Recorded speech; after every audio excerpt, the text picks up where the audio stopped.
Hello दोस्तों, स्वागत है आपका हमारे यूट्यूब चैनल पर। आज का ये वीडियो किसी भी मोटिवेशन के लिए नहीं है, बल्कि उस सच के बारे में है जो यूट्यूब पर आपको बहुत कम लोग बता रहे हैं। आज यूट्यूब खोलते ही थंबनेल दिखते हैं 60 दिन का महाप्लान। रोज 2 घंटे मैथ पढ़ो, 2 घंटे इंग्लिश पढ़ो, 2 घंटे हिंदी और 2 घंटे कंप्यूटर। 60 दिन में CET पास। सच बताना, क्या ये प्रैक्टिकली पॉसिबल है? यूट्यूब पर कई लोग आपको और विद्यार्थियों को गुमराह कर रहे हैं। चलो एक प्रैक्टिकली बात करते हैं। आप खुद को एक स्टूडेंट की जगह रख कर देखो। मान लो आज आप कंप्यूटर का सिर्फ एक टॉपिक उठाया, जैसे कि MS एक्सेल। अब पहले आप उस टॉपिक की थ्योरी पढ़ोगे, कॉन्सेप्ट समझोगे। उसके बाद जब आप उसके PYQs यानी कि पिछले सालों के प्रश्न करने बैठोगे ना, तो दोस्तों प्रश्न घूमते घूमते और पढ़ते पढ़ते पूरा दिन उसी एक टॉपिक में निकल जाएगा। दिन के 6 से 7 घंटे कब खत्म हो जाएंगे आपको पता ही नहीं चलेगा। अब मुझे बताओ, जो लोग कह रहे हैं कि एक दिन में 4 4 5 5 सब्जेक्ट पढ़ लो, वो प्रैक्टिकली पॉसिबल है क्या? बिल्कुल इम्पॉसिबल है दोस्तों। एक आम स्टूडेंट दिन में ज़्यादा से ज़्यादा 2 या 3 टॉपिक्स ही अच्छे से कवर कर सकता है। लेकिन रुकिए, इसका मतलब ये नहीं है कि दोस्तों CET पास नहीं हो सकता। अगर आपको CET 12th लेवल की परीक्षा या ग्रेजुएशन लेवल की परीक्षा पास करनी है, तो ज़रूरी 40% नंबर आप आसानी से ला सकते हैं। आपको स्मार्ट स्टडी करनी होगी। इसके लिए हम आपके लिए लेकर आए हैं एक ऐसा प्रैक्टिकल शेड्यूल, जिसमें आपको 10 से 12 घंटे का बोझ नहीं झेलना पड़ेगा। हम सिर्फ उन मुख्य टॉपिक्स को ही पकड़ेंगे जो एग्ज़ाम में सबसे ज़्यादा नंबर दिलाते हैं और जिन्हें आप आसानी से सच में एक दिन में पूरा कर सकते हैं।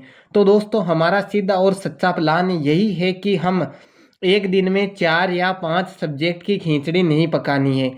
आपको रोज सिर्फ 2 या 3 मुख्य टॉपिक उठाने और उन्हें ही गहराई से पूरा करना है। अगर आप रोज सिर्फ ये 2 या 3 टॉपिक ईमानदारी से और पुराने प्रश्नों के साथ फॉलो कर लेते हो ना, तो बिना किसी मानसिक तनाव के आपका 40% सिलेबस का लक्ष्य कवर हो जाएगा, यानी कि आपके 40% अंक बन जाएंगे। आप बहुत अच्छे से CET में 40% मार्क्स क्वालिफाई कर जाओगे। तो दोस्तों, कोचिंग वाले या कुछ विद्या जैसे कि यूट्यूब पर टीचर्स पढ़ाते हैं, वो 60 दिन में सब पढ़ लो वाले जाल से बाहर निकलना होगा आपको। प्रैक्टिकल बनो, तभी सिलेक्शन होगा। अगर आपको मेरी बात दिल को छुई हो और सही लगी हो, तो वीडियो को लाइक कर दो और चैनल को सब्सक्राइब कर लो। हम इस वीडियो में पूरे CET का 60 दिन का प्लान देखेंगे, जो कि दोस्तों बिल्कुल 100% प्रैक्टिकली पॉसिबल है। इसको आप आसानी से कवर कर सकते हैं। इसमें CET 2026 60 डेज स्मार्ट प्रिपरेशन यानी प्लान, जिसमें हम इतिहास, भूगोल, राजनीति, कंप्यूटर, हिंदी, इंग्लिश यानी कि जो भी महत्वपूर्ण टॉपिक है उनको 60 दिनों में हाईलाइट यानी करके टॉपिक्स, PYQ, मॉक टेस्ट सभी का शेड्यूल बताएंगे, जो आप आसानी से यानी इन रियलिटी आप उनको लागू कर सकते हैं।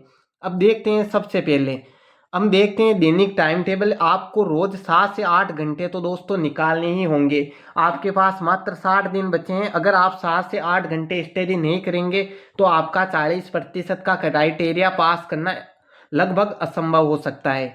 आपको सुबह 3 घंटे देने हैं। सबसे पहले देखते हैं, आपको सुबह 3 घंटे देने हैं राजस्थान GK, कला संस्कृति, भूगोल और जो कि सबसे अधिक वेटेज वाले सब्जेक्ट हैं, आपको सुबह इन्हें 3 घंटे देने हैं, यानी कि आपको सुबह 3 घंटे इनको पढ़ना है। उसके बाद आपको दोपहर में 2 घंटे मैथ, रीजनिंग या कंप्यूटर फॉर्मूले प्लस प्रैक्टिस, यानी आप 2 घंटे में कोई भी एक टॉपिक कवर कर सकते हैं आसानी से। उसके बाद आपको शाम के 2 घंटे दोस्तों हिंदी, इंग्लिश या सामान्य विज्ञान या उसके नियम और आपको PYQ प्रश्नों के साथ 2 घंटे में कर सकते हैं।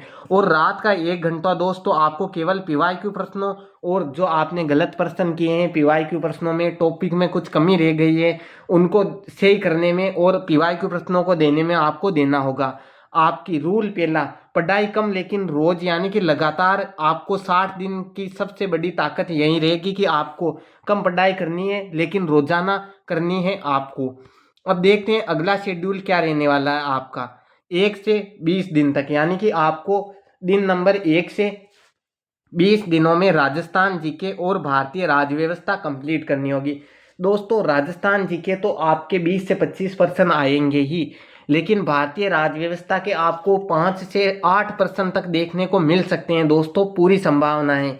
अब देखते हैं पहले दिन दोस्तों आपको राजस्थान की स्थिति, यानी कि आपको 1 से 3 दिनों में दोस्तों राजस्थान की स्थिति, विस्तार, भौतिक प्रदेश, अपडेटेड डेटा जो है उसके अनुसार पढ़ने होंगे। ये दोस्तों 100% पॉसिबल है, आप 3 दिनों में राजस्थान की स्थिति, विस्तार, भौतिक प्रदेश पढ़ सकते हैं। 4 से 6 दिन में आपको अपवाह तंत्र पढ़ना है, जिसमें मुख्य नदियां और झीलें शामिल होगी। 7 से 8 दिन में आपको जलवायु और मृदा पढ़नी है। और दिन नंबर 9 और 10 में आपको प्रमुख लोक देवता और लोक देवियां हैं जो पढ़नी है। और 10 और 11वें दिन में आपको मेले, त्योहार, पहनावा और आभूषण पढ़ने हैं। और दिन नंबर 13 से 14 तक आपको प्रमुख दुर्ग और स्थापत्य कला पढ़नी है। 15 से 16 दिन में आपको राजस्थान का एकीकरण और 1857 की क्रांति पढ़नी है। और दिन नंबर 17 और 18 में आपको राजस्थान के राज्यपाल, मुख्यमंत्री, विधानसभा और संविधान के प्रमुख बिंदु पढ़ने हैं। और 19 से 20वें दिन आपको उच्च न्यायालय, मानवाधिकार आयोग और आरपीएससी पढ़नी है। तो दोस्तों ये 100% पॉसिबल है, क्योंकि हमने इसमें सिर्फ 1 या 2 टॉपिक को ही कवर किया, जिसमें हमने आपको एक टॉपिक के लिए पूरा 1 दिन मिलेगा दोस्तों, जिसमें आप अच्छी तरीके से पढ़ सकते हैं। आगे का शेड्यूल देखें तो आप गणित और रीजनिंग के 15 से 20 प्रश्न आएंगे दोस्तों, तो उन्हें आप कैसे कवर कर सकते हैं। तो यहाँ पे दोस्तों कुछ विद्यार्थियों की जैसे मैथ कमज़ोर होती है तो वो इसे स्काइप कर सकते हैं उन्हें, लेकिन रीजनिंग अवश्य पढ़नी होगी, क्योंकि आपके ज़्यादा वेटेज पिछले प्रश्नों के और पीवाईक्यू प्रश्नों के आधार पर रीजनिंग का रहने वाला है। तो दोस्तों आपको दिन नंबर 21-22 में प्रतिशत और लाभ हानि, 23-24वें दिन में साधारण और चक्रवर्ती ब्याज, दिन नंबर 25 और 26 में आपको अनुपात, समानुपात और औसत कवर करना होगा, जो कि दोस्तों थोड़ी मुश्किल है, लेकिन आपको कोशिश तो करनी होगी। दिन नंबर 27-28 में आपको गुणनखंड, घनमूल, वर्गमूल, बेसिक और वैदिक गणित करनी होगी। और दिन नंबर 29-30 में आपको कोडिंग, डिकोडिंग श्रृंखला शुरू करनी होगी। दोस्तों ये आपके जैसे कि रीजनिंग में तो ठीक है, लेकिन मैथ में एक दिन में 3 से 4 टॉपिक कवर होना मुश्किल है। तो आप इनमें से एक एक टॉपिक कवर कर सकते हैं, क्योंकि मैथ के आपके ज़्यादा से ज़्यादा 8 से 7-8% ही आएंगे, इससे ज़्यादा नहीं आएंगे। लेकिन रीजनिंग के आपके 10 से 15% तक देखने को मिल सकते हैं। अब आपको रीजनिंग में दोस्तों कोडिंग, डिकोडिंग और श्रृंखला 29 और 30वें दिन में करनी है। 31-32वें दिन में आपको दिशा ज्ञान और रक्त संबंध करना है। 34-33 और 34वें दिन बैठक व्यवस्था और कैलेंडर या घड़ी करनी है। 35वें दिन आपको निष्कर्ष यानी कथन कारण करने हैं। और हर टॉपिक के बाद में फॉर्मूला और रिवीजन और प्रश्न अभ्यास जैसे कि पीवाईक्यू आपको शामिल करना है। दोस्तों हम ज़्यादा ऐसे प्रैक्टिकली होकर ही चल रहे हैं, ताकि आप पूरा सिलेबस कवर कर सके। हमने मुख्यतः वही टॉपिक उठाए हैं जो हर एग्जाम में और पिछली सीटी में बार बार पूछे गए हैं। अब देखते हैं अगला शेड्यूल क्या रहने वाला है। दिन नंबर 36 से 45 आप में इसको सामान्य विज्ञान और कंप्यूटर को कवर करना होगा। दोस्तों सामान्य विज्ञान के पिछली बार 20 से 22% आए थे, लेकिन इस बार आपके जैसे कि प्रश्नों का भार कम हो गया, तो आपके लगभग 15 से 18% आने की पूरी संभावना है। तो इसमें आपको सामान्य विज्ञान और कंप्यूटर को शामिल करना होगा। कंप्यूटर में भी आपको 5 से 7% देखने को मिलेंगे, पिछली बार ये 10% तक था आंकड़ा। तो इस बार आपको 36 से 37 दिन आपको भौतिक रासायनिक परिवर्तन और ऑक्सीकरण व अपचयन करना होगा, जो कि दोस्तों हर एग्जाम में पूछा ही जाता है। दिन नंबर आपको 38 और 39 में धातु, अधातु, परमिक, यौगिक, एलपीजी, सीएनजी, प्लास्ट, रो, पेरिस वगैरह करने होंगे। दिन नंबर 40-41 में आपको प्रकाश का परावर्तन, लेंस और मानव नेत्र के दोष देने होंगे, यानी कि ये आपको करने होंगे। दिन नंबर 42 और 43 में आपको आनुवांशिकी के नियम और मानव रोग पढ़ने होंगे। अब बात करते हैं दिन नंबर 44 और 45, इसमें आपके कंप्यूटर के मूल सिद्धांत आपको कंप्लीट करने होंगे। 2 दिन है, आप कंप्यूटर का परिचय वगैरह जो बेसिक सिद्धांत है उनको आपको कंप्लीट करना है। उसके बाद में एमएस ऑफिस में आपको वर्ड, एक्सेल, पावर पॉइंट और शॉर्टकट कीज करनी है, जो कि बार बार हर एग्जाम में पूछी जाती है। दोस्तों ध्यान दें, इनके साथ आपको पीवाईक्यू को अवश्य करना ही करना है। अब बात करें उसके बाद में आपको रैम, रोम और बेसिक कंप्यूटर की अवधारणाएं आपको क्लियर करनी होगी दोस्तों।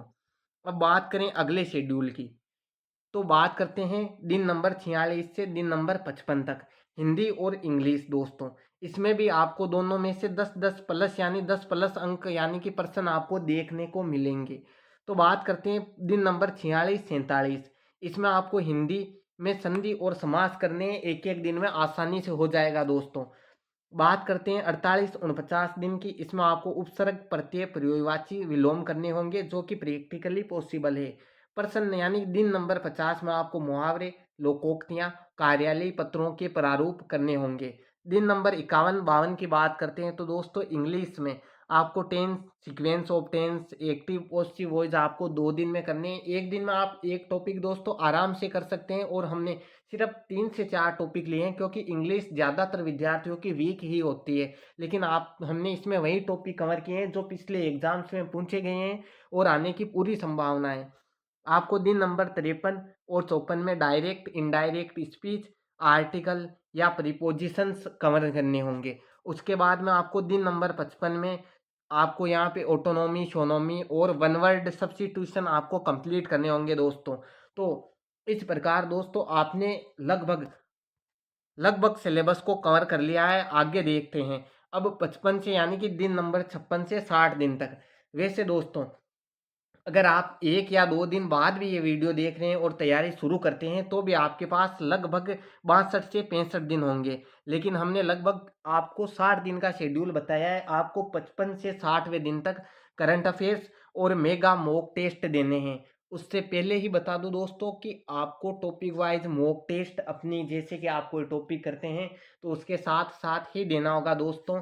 अब बात करें दिन नंबर 56 और 57 की तो आपको पिछले 6 महीने के राजस्थान का करंट अफेयर्स, सरकारी योजनाएं, खेल खिलाड़ी और महत्वपूर्ण पुरस्कार व घटनाएं पढ़नी होगी जो कि दोस्तों लगभग इम्पॉसिबल है। आप भी दोस्तों प्रैक्टिकली रूप से यही कहेंगे कि इतना 2 दिन में नहीं होगा तो दोस्तों बिल्कुल नहीं होगा। लेकिन आप 2 दिन में राजस्थान के पिछले 3 से 4 यानी कि लगभग 4 महीने का करंट कर सकते हैं जिसमें दोस्तों सरकारी योजनाएं साथ में शामिल होती है, खेल खिलाड़ी वगैरह पुरस्कार सभी करंट में सामान्यतः शामिल हो गए। आपको क्या करना है, आपको मंथली यानी कि मंथली जो आपके करंट अफेयर्स की क्लासें आती है आपको मंथली वो क्लासें देखनी है जिससे कि दोस्तों आप आसानी से 2 दिन में कवर कर सकते हैं दोस्तों इसे 2 दिन में।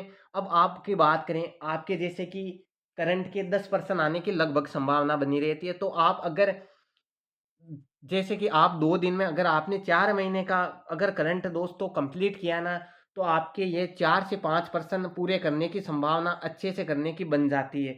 आपको ज़्यादा पर्सन करने के चक्रों में भी नहीं पड़ना, आपको 40% कवर करना है। वैसे दोस्तों बता दूं करंट बहुत ज़्यादा होता है इसलिए आप जो नॉर्मल करंट है 4 महीने तक का उसे उठाकर आसानी से पढ़ ले जिसमें से आपको 4 से 5% मिल जाएंगे 10 प्रश्नों में से।